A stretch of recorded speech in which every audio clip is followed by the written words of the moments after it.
Their rumbling hooves rile venomous snakes sensitive to ground vibrations.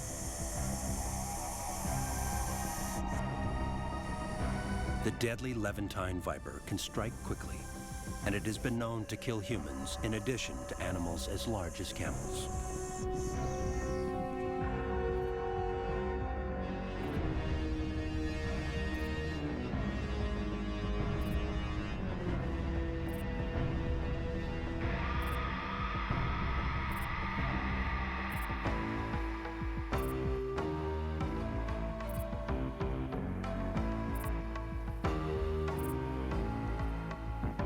While busy dung beetles clean up after the saiga antelope, rain caused by the mountains has transformed the Caspian Depression into a sea of pink blossoms. A praying mantis makes its way to a new hunting spot. Perfectly camouflaged, it lies in wait for insects attracted by the flowers. Roaming the heather is another Caucasian native, the long-eared hedgehog, about the size of a hamster.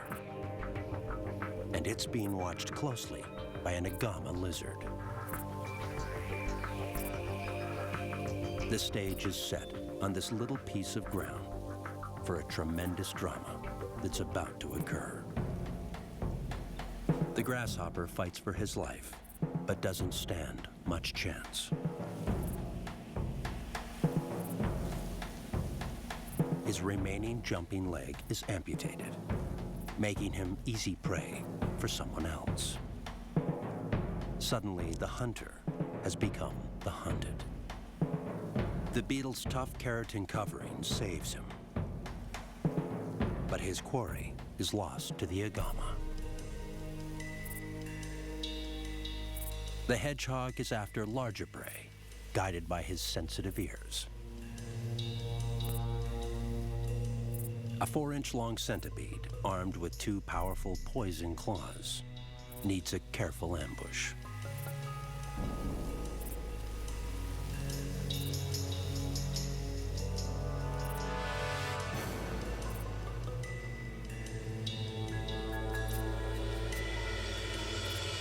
Despite the insect's venomous death throes, the tiny fighter keeps his breakfast.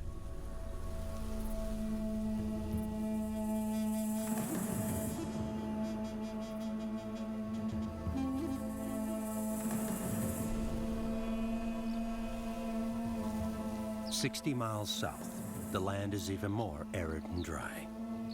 The lakes here are covered with salt and tall concealing grasses. At only 3 feet tall and weighing 7 pounds at its heaviest, the demoiselle crane is the smallest of its long-legged family.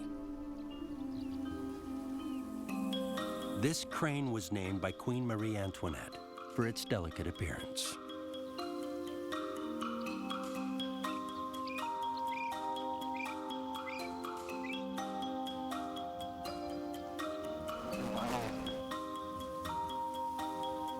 They head for the waterfront, which in this region means a salt lake.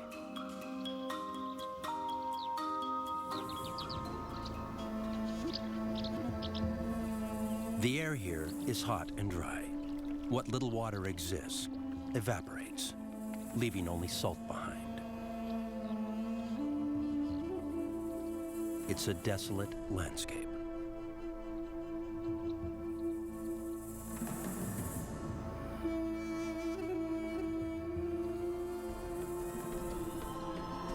Under a punishing sun, the parents sift for brine shrimp. They must leave the chicks on the baking shoreline to endure the sweltering heat alone.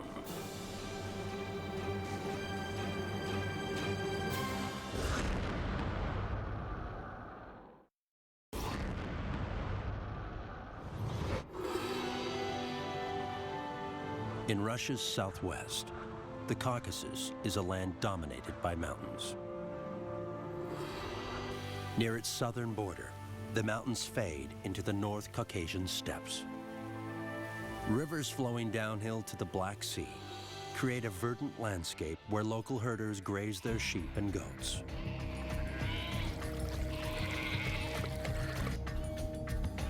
Plants abound, even in this arid zone. Here, spur-thighed tortoises come out to enjoy the warmth and flowers.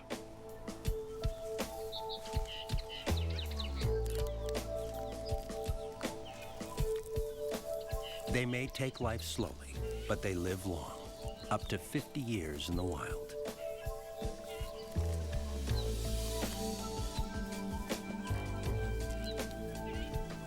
These tortoises have just emerged from a 6-month hibernation, and they're ready to mate. Courtship happens in stages.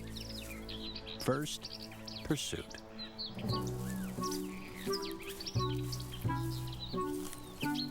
And then, persuasive knocking. Usually followed by more surprisingly quick pursuit.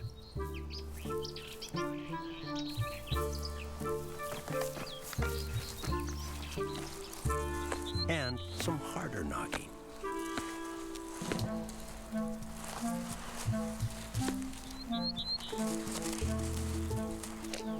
Eventually, the rough courtship ends, and he gets his chance.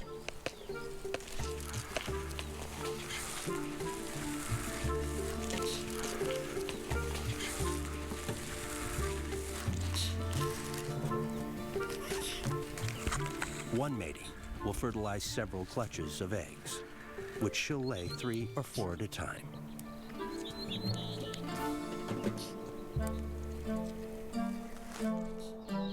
Even so, she's not about to say thanks graciously.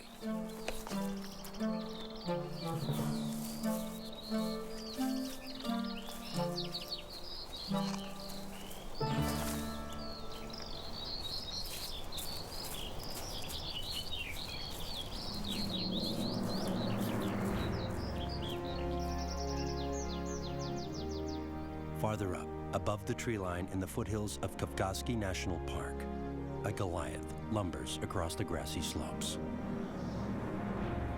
This is the extremely rare highland bison, and this is one of the only places on Earth it's found.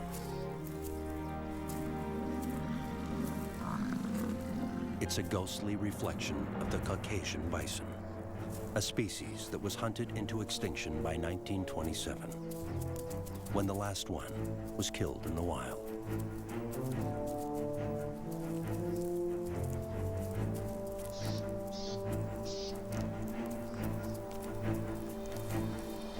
In an attempt to salvage what was left of the species, Caucasian bison in zoos were crossbred with another species of bison and then released back into the wild. These are their descendants.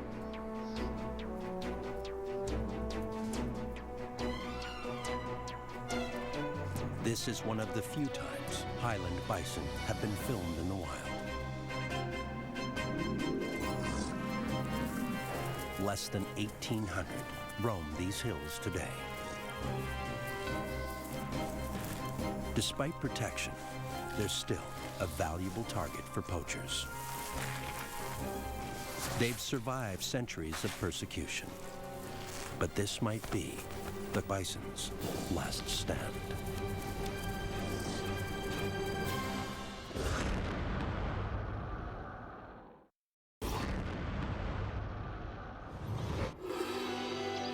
The Caucasus spans dense forest, desert dunes, and snow-capped mountains. It's home to Russia's highest peak and lowest point. And on its eastern border is the world's largest inland sea.